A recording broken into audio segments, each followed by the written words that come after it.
ಸ್ನೇಹಿತರೆ, ಎಲ್ಲವೂ ಕೂಡ ಅಂದ್ಕೊಂಡಂಗೆ ಸರಿಯಾಗಿ ನಡೆದರೆ ರಾಜ್ಯದ ವಿಧಾನಸಭೆಗೆ ಇನ್ನೂ 30 ತಿಂಗಳ ಕಾಲಾವಕಾಶ ಇದೆ. ಈ ಸಂದರ್ಭದಲ್ಲಿಯೇ 2028ಕ್ಕೆ ರಾಜ್ಯದಲ್ಲಿ ಯಾವ ಪಕ್ಷ ಅಧಿಕಾರಕ್ಕೆ ಬರುತ್ತೆ ಅನ್ನುವ ದೊಡ್ಡ ಮಟ್ಟದ ಚರ್ಚೆಗಳು ನಡೀತಾ ಇದ್ದಾವೆ. ಒಂದು ಕಡೆ ಕಾಂಗ್ರೆಸ್ನ ನಾಯಕರು ರಾಜ್ಯದ ಜನರು ನಾವು ಕೊಟ್ಟಿರ್ತಕ್ಕಂಥ ಗ್ಯಾರಂಟಿಗಳನ್ನು ಒಪ್ಕೊಂಡಿದ್ದಾರೆ. ಆ ಕಾರಣಕ್ಕೆ ಮುಂದಿನ ಚುನಾವಣೆಯಲ್ಲೂ ಕೂಡ 150ಕ್ಕೂ ಹೆಚ್ಚು ಸ್ಥಾನಗಳನ್ನು ಗೆಲ್ಲೋದ್ರ ಮೂಲಕ ರಾಜ್ಯದಲ್ಲಿ ಕಾಂಗ್ರೆಸ್ ಮತ್ತೊಮ್ಮೆ ಅಧಿಕಾರಕ್ಕೆ ಬರುತ್ತೆ ಅನ್ನುವ ಒಂದು ಆತ್ಮವಿಶ್ವಾಸದ ಹೇಳಿಕೆಗಳನ್ನು ಕೊಡ್ತಾ ಇದ್ದಾರೆ. ಇನ್ನೊಂದು ಕಡೆ ರಾಜ್ಯದ ಪ್ರತಿಪಕ್ಷಗಳಾಗಿರ್ತಕ್ಕಂಥ BJP JDS ಮುಂದಿನ ಬಾರಿ ನಾವು ಮೈತ್ರಿಯಿಂದ ಚುನಾವಣೆಯನ್ನು ಎದುರಿಸ್ತೀವಿ, ರಾಜ್ಯದಲ್ಲಿ ಕಾಂಗ್ರೆಸ್ ಧೂಳಿಪಟ ಆಗುತ್ತೆ, ಆ ಮೂಲಕ 150ರಿಂದ 160 ಸ್ಥಾನಗಳನ್ನು ಗೆಲ್ಲೋದ್ರ ಮೂಲಕ ರಾಜ್ಯದಲ್ಲಿ BJP JDS ನೇತೃತ್ವದ ಸರ್ಕಾರ ಅಸ್ತಿತ್ವಕ್ಕೆ ಬರುತ್ತೆ ಅನ್ನುವ ಮಾತುಗಳನ್ನು ಈ ಎರಡೂ ಪಕ್ಷದ ನಾಯಕರು ಹೇಳ್ತಾ ಇದ್ದಾರೆ. ಈ ನಡುವೆ ಸರ್ಕಾರದ ಪ್ರಭಾವಿ ಸಚಿವರೊಬ್ಬರು ಒಂದು ಅಚ್ಚರಿ ಹೇಳಿಕೆಯನ್ನು ಕೊಡೋದ್ರ ಮೂಲಕ ಈಗ ಸಾಕಷ್ಟು ಚರ್ಚೆಗೆ ಕಾರಣ ಆಗಿದ್ದಾರೆ. ಬನ್ನಿ ಸ್ನೇಹಿತರೆ, ನಿಜಕ್ಕೂ ಕೂಡ ಮುಂದಿನ 2028ರ ಚುನಾವಣೆಯ ನಂತರ ರಾಜ್ಯದಲ್ಲಿ ಯಾವ ಸರ್ಕಾರ ಅಸ್ತಿತ್ವಕ್ಕೆ ಬರ್ಬೋದು, ರಾಜ್ಯದ ಪ್ರಭಾವಿ ಸಚಿವರು ಮುಂದಿನ ಸರ್ಕಾರದ ಕುರಿತು ಯಾವ ಹೇಳಿಕೆಯನ್ನು ಕೊಟ್ಟಿದ್ದಾರೆ ಒಂದ್ಸರಿ ತಿಳ್ಕೊಂಡು ಬರೋಣ. ಅದಕ್ಕಿಂತ ಮುಂಚೆ ನೀವಿನ್ನು ನನ್ನ ಇಟ್ಗೆ ಹೇಮಂತ್ ಯೂಟ್ಯೂಬ್ ಚಾನಲ್ಗೆ ಸಬ್ಸ್ಕ್ರೈಬ್ ಮಾಡ್ಕೊಂಡಿಲ್ಲ ಅಂದರೆ ದಯವಿಟ್ಟು ಸಬ್ಸ್ಕ್ರೈಬ್ ಮಾಡಿಕೊಂಡು ಬೆಲ್ ಬಟನ್ನ ಕ್ಲಿಕ್ ಮಾಡಿ. ನಾನು ಕೊಡ್ತಕ್ಕಂಥ ಮಾಹಿತಿ ನಿಮ್ಗೆ ಇಷ್ಟ ಆಗಿದ್ದರೆ ಈ ವಿಡಿಯೋಗೆ ಲೈಕ್ ಮಾಡಿ, ಶೇರ್ ಮಾಡಿ, ಕಮೆಂಟ್ ಮಾಡಿ. ಸ್ನೇಹಿತರೆ, ರಾಜ್ಯದ ಕಾಂಗ್ರೆಸ್ ಸರ್ಕಾರ ಒಂದು ರೀತಿ ಅಲ್ಲಾಡ್ತಾ ಇದೆ ಅಂದರೆ ತಪ್ಪಾಗೋದಿಲ್ಲ. ಎಲ್ಲವೂ ಕೂಡ ಸರಿಯಾಗಿ ನಡೆದರೆ ರಾಜ್ಯದ ವಿಧಾನಸಭೆಗೆ ಒಂದು ಚುನಾವಣೆ ಆಗೋದಕ್ಕೆ ಇನ್ನೂ 30 ತಿಂಗಳ ಕಾಲಾವಕಾಶ ಇದೆ. ಈ ಸಂದರ್ಭದಲ್ಲಿಯೇ ಮುಂದಿನ 2028ಕ್ಕೆ ರಾಜ್ಯದಲ್ಲಿ ಯಾವ ಸರ್ಕಾರ ಅಧಿಕಾರಕ್ಕೆ ಬರ್ಬೋದು ಅನ್ನುವ ಚರ್ಚೆಗಳು ದೊಡ್ಡ ಮಟ್ಟದಲ್ಲಿ ನಡೀತಾ ಇದ್ದಾವೆ. ಒಂದು ಕಡೆ ಕಾಂಗ್ರೆಸ್ ನಾಯಕರು ಮತ್ತು ನಾವು ಅಧಿಕಾರಕ್ಕೆ ಬರ್ತೀವಿ ಅನ್ನುವ ಹೇಳಿಕೆಯನ್ನು ಕೊಟ್ಟರೆ, BJP JDS ಕೂಡ ಈಗಾಗಲೇ ರಾಜ್ಯದ ಕಾಂಗ್ರೆಸ್ ಜನಮನ್ನಣೆಯನ್ನು ಕಳ್ಕೊಂಡಿದೆ, ಮುಂದಿನ ಚುನಾವಣೆಯಲ್ಲಿ ಕಾಂಗ್ರೆಸ್ ಧೂಳಿಪಟ ಆಗುತ್ತೆ ಅನ್ನುವ ಹೇಳಿಕೆಯನ್ನು ಕೊಡೋದ್ರ ಮೂಲಕ ಸಾಕಷ್ಟು ಚರ್ಚೆಗಳನ್ನು ನಡೆಸ್ತಿದ್ದಾರೆ.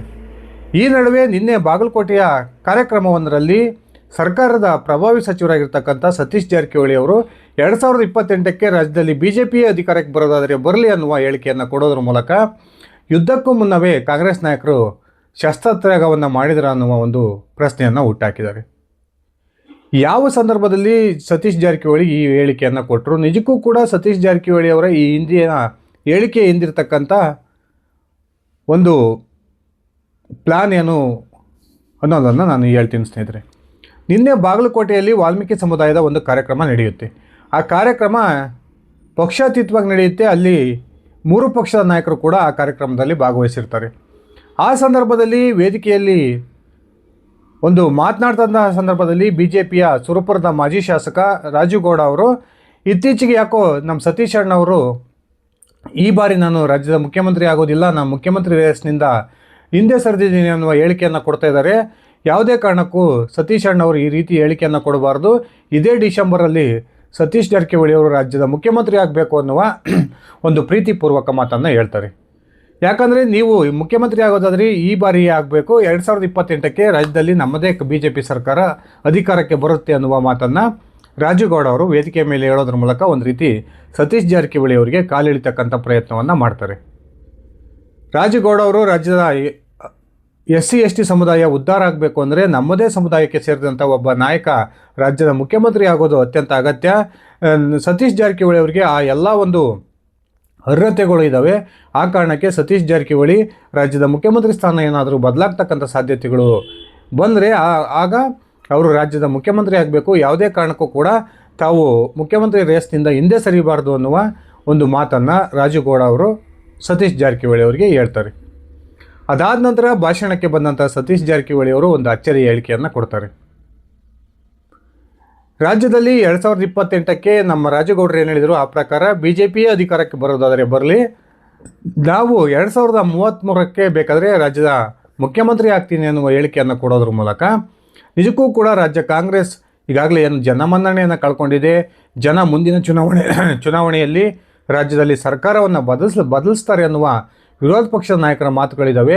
ಈ ಮಾತುಗಳಿಗೆ ನಿಜಕ್ಕೂ ಕೂಡ ಸತೀಶ್ ಜಾರಕಿಹೊಳಿ ಅವರು ಬಲ ತುಂಬಿದರ ಅನ್ನುವ ಪ್ರಶ್ನೆಗಳು ಕೂಡ ಈಗ ಹುಟ್ಕೊಂಡಿದ್ದಾವೆ. ಒಂದು ಕಡೆ ಕಾಂಗ್ರೆಸ್ನಲ್ಲಿರ್ತಕ್ಕಂಥ ಅನೇಕ ನಾಯಕರು ಮುಂದಿನ ಚುನಾವಣೆಯಲ್ಲೂ ಕೂಡ ನಾವೇ ಅಧಿಕಾರಕ್ಕೆ ಬರ್ತೀವಿ ಅನ್ನುವ ಆತ್ಮವಿಶ್ವಾಸದ ಮಾತುಗಳನ್ನು ಆಡ್ತಾ ಇದ್ದರೆ, ಸರ್ಕಾರದ ಪ್ರಭಾವಿ ಖಾತೆಯನ್ನು ಹೊಂದಿರತಕ್ಕಂಥ ಅತ್ಯಂತ ಬಲಿಷ್ಠ ನಾಯಕನಾಗಿರ್ತಕ್ಕಂಥ ಸತೀಶ್ ಜಾರಕಿಹೊಳಿ ನಿನ್ನೆ ಈ ರೀತಿಯ ಹೇಳಿಕೆಯನ್ನು ಕೊಟ್ಟಿರ್ತಕ್ಕಂಥದ್ದು ಕಾಂಗ್ರೆಸ್ನಲ್ಲಿ ಒಂದು ರೀತಿ ತಳಮಳಕ್ಕೆ ಕಾರಣ ಆಗಿದೆ ಅನ್ನುವ ಮಾತುಗಳು ಕೇಳಿ ಬರ್ತಾ ಇದ್ದಾವೆ. ಒಂದು ಕಡೆ ರಾಜುಗೌಡ ಅವರು ಅತ್ಯಂತ ಸ್ಪಷ್ಟವಾಗಿ ಹೇಳ್ತಾರೆ, ಈಗಾಗಲೇ ರಾಜ್ಯದಲ್ಲಿರ್ತಕ್ಕಂಥ ಕಾಂಗ್ರೆಸ್ ಸರ್ಕಾರ ಸಾಕಷ್ಟು ಒಂದು ಅಭಿವೃದ್ಧಿ ಶೋಧನೆ ನಡೆಯಿಂದ ಹಾಗೂ ಹಿಂದೂ ವಿರೋಧಿ ನೀತಿಯಿಂದ ದಿನದಿಂದ ದಿನಕ್ಕೆ ರಾಜ್ಯದ ಮತದಾರರ ಒಂದು ಮನ್ನಣೆಯನ್ನು ಕಳ್ಕೊಳ್ತಾ ಇದೆ. ಆ ಕಾರಣಕ್ಕೆ 2028ಕ್ಕೆ BJP ನೇತೃತ್ವದ ಸರ್ಕಾರ ರಾಜ್ಯದಲ್ಲಿ ಅಧಿಕಾರಕ್ಕೆ ಬರುತ್ತೆ. ನೀವು ಮುಖ್ಯಮಂತ್ರಿ ಆಗಬೇಕು ಅನ್ನುವ ಒಂದು ಆ ಮಹತ್ವಾಕಾಂಕ್ಷೆಯನ್ನು ಇಟ್ಕೊಂಡಿದ್ದೀರಿ. ಆ ಒಂದು ಮುಖ್ಯಮಂತ್ರಿ ಆಗೋದಕ್ಕೆ ಇದೇ ಡಿಸೆಂಬರಲ್ಲಿ ನಿಮ್ಮ ಕಾಂಗ್ರೆಸ್ನಲ್ಲಿ ಒಂದು ದೊಡ್ಡ ಮಟ್ಟದ ಕ್ರಾಂತಿ ಆಗುತ್ತೆ ಅನ್ನುವ ಮಾತುಗಳು ಕೇಳಿ ಬರ್ತಾ ಇದ್ದಾವೆ. ಆ ಕ್ರಾಂತಿಯ ಸಂದರ್ಭದಲ್ಲಿಯೇ ನೀವು ರಾಜ್ಯದ ಮುಖ್ಯಮಂತ್ರಿಯಾಗಿ ಅನ್ನುವ ಆಗ್ರಹವನ್ನು ರಾಜುಗೌಡ ಅವರು ಮಾಡ್ತಾರೆ. ಆ ಸಂದರ್ಭದಲ್ಲಿ ಸತೀಶ್ ಜಾರಕಿಹೊಳಿ 2028ಕ್ಕೆ BJP ಸರ್ಕಾರ ಬರೋದಾದರೆ ಬರಲಿ ಅನ್ನುವ ಒಂದು ಅಚ್ಚರಿ ಹೇಳಿಕೆಯನ್ನು ಕೊಡೋದ್ರ ಮೂಲಕ ನಿಜಕ್ಕೂ ಕೂಡ ಕಾಂಗ್ರೆಸ್ನಲ್ಲಿ ಏನಾಗ್ತಾ ಇದೆ, ಈಗಾಗಲೇ ಕಾಂಗ್ರೆಸ್ನ ನಾಯಕರಿಗೆ ಮುಂದಿನ ಚುನಾವಣೆಯ ಸೋಲಿನ ಒಂದು ಮುನ್ಸೂಚನೆ ಸಿಕ್ಕಿದೆಯಾ ಅನ್ನುವ ಪ್ರಶ್ನೆಗಳು ಕೂಡ ಈಗ ದೊಡ್ಡ ಮಟ್ಟದಲ್ಲಿ ಚರ್ಚೆ ಆಗ್ತಿದ್ದಾವೆ. ಸ್ನೇಹಿತರೆ, ಒಂದು ಕಡೆ ರಾಜ್ಯ ಕಾಂಗ್ರೆಸ್ನಲ್ಲಿ ಎಲ್ಲವೂ ಕೂಡ ಸರಿಯಾಗಿಲ್ಲ. ನವೆಂಬರ್ನ ಬಿಹಾರ ಚುನಾವಣೆಯ ಫಲಿತಾಂಶದ ನಂತರ ರಾಜ್ಯ ಕಾಂಗ್ರೆಸ್ನಲ್ಲಿ ಏನು ಬೇಕಾದರೂ ಆಗ್ಬೋದು ಅನ್ನುವ ವಾತಾವರಣ ಇದೆ. ಒಂದು ಕಡೆ ಸತೀಶ್ ಜಾರಕಿಹೊಳಿ ಈ ಹಿಂದೆ ರಾಜ್ಯದ ಮುಂದಿನ ಮುಖ್ಯಮಂತ್ರಿ ಆಗ್ತಾರೆ ಅನ್ನುವ ಮಾತುಗಳು ಕೇಳಿ ಬರ್ತಾ ಇದ್ವು. ಆದರೆ ಇತ್ತೀಚೆಗೆ ಸ್ವತಃ ಸತೀಶ್ ಜಾರಕಿಹೊಳಿ ಅವರು ಒಂದು ಹೇಳಿಕೆಯನ್ನು ಕೊಡೋದ್ರ ಮೂಲಕ ನಾನು CM ರೇಸ್ನಿಂದ ಹಿಂದೆ ಸರಿದಿದ್ದೀನಿ ಅನ್ನುವ ಒಂದು ಬಹಿರಂಗ ಹೇಳಿಕೆಯನ್ನು ಕೊಟ್ಟಿದ್ದರು. ಇನ್ನೊಂದು ಕಡೆ DK ಶಿವಕುಮಾರ್ ರಾಜ್ಯದ ಮುಖ್ಯಮಂತ್ರಿ ಆಗಬೇಕು ಅನ್ನುವ ಸಾಕಷ್ಟು ಒಂದು ಪ್ರಯತ್ನವನ್ನು ನಡೆಸ್ತಾ ಇದ್ದಾರೆ. ಸಿದ್ದರಾಮಯ್ಯ ಕೂಡ ಉಳಿದಿರ್ತಕ್ಕಂಥ ಅವಧಿಗೂ ಕೂಡ ನಾನೇ ಮುಖ್ಯಮಂತ್ರಿಯಾಗಿ ಮುಂದುವರಿಬೇಕು ಅನ್ನುವ ಇಚ್ಛೆಯನ್ನು ಇಟ್ಕೊಂಡು ಶೀಘ್ರದಲ್ಲಿಯೇ ಸಚಿವ ಸಂಪುಟಕ್ಕೆ ದೊಡ್ಡ ಮಟ್ಟದ ಒಂದು ಪುನರ್ರಚನೆಗೆ ಕೈ ಹಾಕ್ತಕ್ಕಂಥ ಪ್ರಯತ್ನವನ್ನು ಕೂಡ ಮಾಡ್ತಾ ಇದ್ದಾರೆ. ಈ ಸಂದರ್ಭದಲ್ಲಿ ಸತೀಶ್ ಜಾರಕಿಹೊಳಿ ಅವರಿಂದ ಬಂದಿರತಕ್ಕಂಥ ಈ ಮಾತು ನಿಜಕ್ಕೂ ಕೂಡ ಕಾಂಗ್ರೆಸ್ ರಾಜ್ಯದಲ್ಲಿ ಅಪಾಯದಲ್ಲಿದೆಯಾ ಅನ್ನುವ ಪ್ರಶ್ನೆಗಳನ್ನು ಹುಟ್ಟುಹಾಕಿದೆ.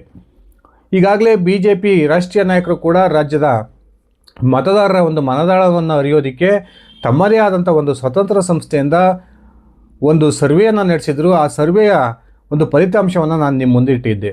ರಾಜ್ಯದಲ್ಲಿ ಮುಂದಿನ ಚುನಾವಣೆಯಲ್ಲಿ BJP ಹಾಗೂ JDS ಒಟ್ಟಾಗಿ ಚುನಾವಣೆಯನ್ನು ಎದುರಿಸಿದ್ದೇ ಆದರೆ 150ಕ್ಕೂ ಹೆಚ್ಚು ಸ್ಥಾನಗಳಲ್ಲಿ ಈ ಮೈತ್ರಿ ಪಕ್ಷಗಳು ಗೆಲುವನ್ನು ಕಾಣಬಹುದು. ಅದೇ ರೀತಿ ಈಗ ಅಧಿಕಾರದಲ್ಲಿರ್ತಕ್ಕಂಥ ಕಾಂಗ್ರೆಸ್ ಕೇವಲ 80 ಸ್ಥಾನಗಳಿಗೆ ಸೀಮಿತ ಆಗ್ಬೋದು ಅನ್ನುವ ಒಂದು ಮುನ್ಸೂಚನೆಯನ್ನು ಈ ಸರ್ವೆ ಕೊಟ್ಟಿತ್ತು. ಇನ್ನೊಂದು ಕಡೆ ಹೈದರಾಬಾದ್ ಮೂಲದ ಹಾಗೂ ಪಶ್ಚಿಮ ಬಂಗಾಳ ಮೂಲದ ಎರಡು ಬೇರೆ ಬೇರೆ ಸಂಸ್ಥೆಗಳಿಂದ ಕಾಂಗ್ರೆಸ್ ಸಹ ಆಂತರಿಕ ಒಂದು ಸಮೀಕ್ಷೆಯನ್ನು ನಡೆಸಿದೆ. ಈ ಸಮೀಕ್ಷೆಯಲ್ಲಿಯೂ ಕೂಡ ಕಾಂಗ್ರೆಸ್ ಕೇವಲ ಗ್ಯಾರಂಟಿಯನ್ನು ನಂಬಿಕೊಂಡೋದ್ರೆ ಮುಂದಿನ ಚುನಾವಣೆಯಲ್ಲಿ ರಾಜ್ಯದ ಮತದಾರರ ಕಾಂಗ್ರೆಸ್ಸನ್ನು ಕೈ ಬಿಡ್ತಾರೆ ಅನ್ನುವ ಒಂದು ಫಲಿತಾಂಶದ ಮುನ್ಸೂಚನೆಯನ್ನು ಈ ಎರಡೂ ಸಂಸ್ಥೆಗಳು ಕೂಡ ಕೊಟ್ಟಿದ್ವು. ಅದಲ್ಲದೆ ಈಗ ಇರ್ತಕ್ಕಂಥ ಪರಿಸ್ಥಿತಿಯಲ್ಲಿ ಕಾಂಗ್ರೆಸ್ ಚುನಾವಣೆಯನ್ನು ಎದುರಿಸಿದರೆ ಕೇವಲ 90ರಿಂದ 95 ಸ್ಥಾನಗಳನ್ನು ಗೆಲುವು ಕಾಣಬಹುದು ಅನ್ನುವ ಒಂದು ಫಲಿತಾಂಶವನ್ನು ಕೂಡ ಈ ಎರಡೂ ಕಾಂಗ್ರೆಸ್ನ ಆಂತರಿಕ ಸಮೀಕ್ಷಾ ತಂಡಗಳು ಕೂಡ ಕೊಟ್ಟಿದ್ವು. ಈ ಒಂದು ಸಮೀಕ್ಷೆಗಳನ್ನು ಆಧರಿಸಿ ಸಾಕಷ್ಟು ರಾಜ್ಯದಲ್ಲಿ ಕಾಂಗ್ರೆಸ್ನಲ್ಲಿ ಬದಲಾವಣೆಯನ್ನು ಮಾಡ್ತಕ್ಕಂಥ ಪ್ರಯತ್ನಕ್ಕೆ KPCC ಅಧ್ಯಕ್ಷರಾಗಿರ್ತಕ್ಕಂಥ DK ಶಿವಕುಮಾರ್ ಪ್ರಯತ್ನವನ್ನು ನಡೆಸ್ತಾ ಇದ್ದಾರೆ. ಇನ್ನೊಂದು ಕಡೆ ಸತೀಶ್ ಜಾರಕಿಹೊಳಿ 2028ಕ್ಕೆ ರಾಜ್ಯದಲ್ಲಿ BJP ಅಧಿಕಾರಕ್ಕೆ ಬರಲಿ, ನಮ್ಮದೇನು ತಕರಾರಿಲ್ಲ ಅನ್ನುವ ಹೇಳಿಕೆಯನ್ನು ಕೊಡೋದ್ರ ಮೂಲಕ ಒಂದು ರೀತಿಯ ಅಚ್ಚರಿಗೆ ಕಾರಣ ಆಗಿದ್ದಾರೆ. ಸ್ನೇಹಿತರೆ, ನಿಮ್ಮ ಅಭಿಪ್ರಾಯದ ಪ್ರಕಾರ 2028ರ ವಿಧಾನಸಭಾ ಚುನಾವಣೆಯಲ್ಲಿ ರಾಜ್ಯದಲ್ಲಿ ಕಾಂಗ್ರೆಸ್ ಮತ್ತೊಮ್ಮೆ ಅಧಿಕಾರಕ್ಕೆ ಬರುತ್ತಾ ಅಥವಾ ಕಾಂಗ್ರೆಸ್ನನ್ನು ತಿರಸ್ಕರಿಸಿ ರಾಜ್ಯದ ಮತದಾರ BJP ಹಾಗೂ JDS ಮೈತ್ರಿಗೆ ಜೈ ಅಂತಾನ? ದಯವಿಟ್ಟು ನಿಮ್ಮ ವೈಯಕ್ತಿಕ ಅಭಿಪ್ರಾಯವನ್ನು ಕಮೆಂಟ್ ಮಾಡಿ. ಧನ್ಯವಾದಗಳು ಸ್ನೇಹಿತರೆ, ಶುಭ ದಿನ.